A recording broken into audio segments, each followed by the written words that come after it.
മറ്റൊരു വാർത്തയിലേക്ക് ഹൈക്കോടതി വിധി മറികടന്ന് അസാധാരണ നീക്കവുമായി ഗവർണർ സിസ തോമസിന് ഡിജിറ്റൽ സർവകലാശാല വിസിയുടെ ചുമതലയും ഡോക്ടർ കെ ശിവപ്രസാദിന് KTU വിസിയുടെ താൽക്കാലിക ചുമതലയും നൽകി.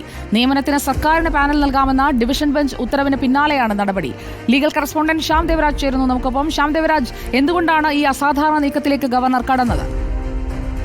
ഗവർണർ ഒരു ഉത്തരവിൽ വ്യക്തത തേടുകയാണ് ചെയ്തത്. അതായത് 2023 നേരത്തെ സിസ തോമസിനെ ഗവർണർ, ചാൻസലർ കൂടിയായ ഗവർണർ സാങ്കേതിക സർവകലാശാലയുടെ താൽക്കാലിക VC സ്ഥാനത്തേക്ക് നിയമിച്ചിരുന്നു. താൽക്കാലിക VC എന്നത് 6 മാസത്തേക്കുള്ള നിയമനമാണ്. ഈ നിയമനവുമായി ബന്ധപ്പെട്ട് പുതിയ നിയമനം നടത്തുന്നതിന് മുന്നോടിയായാണ് ഗവർണർ കഴിഞ്ഞ ദിവസം ഹൈക്കോടതിയെ സമീപിച്ചത്.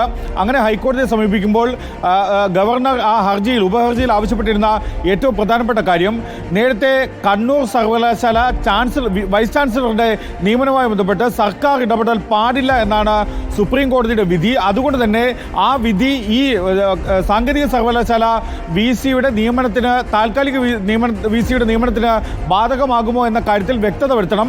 2023 ഫെബ്രുവരിയിലെ ഉത്തരവിൽ വ്യക്തത വരുത്തണമെന്നായിരുന്നു ചാൻസലർ ആവശ്യപ്പെട്ടത്.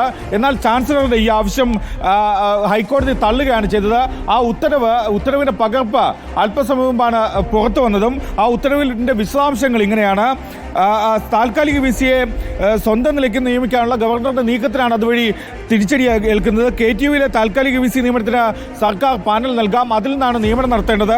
2023 സിസ തോമസിന്റെ കേസിലെ ആ വിധിന്യായം ഹൈക്കോടതി ഡിവിഷൻ ബെഞ്ച് ആവർത്തിക്കുകയാണ് ചെയ്യുന്നത്.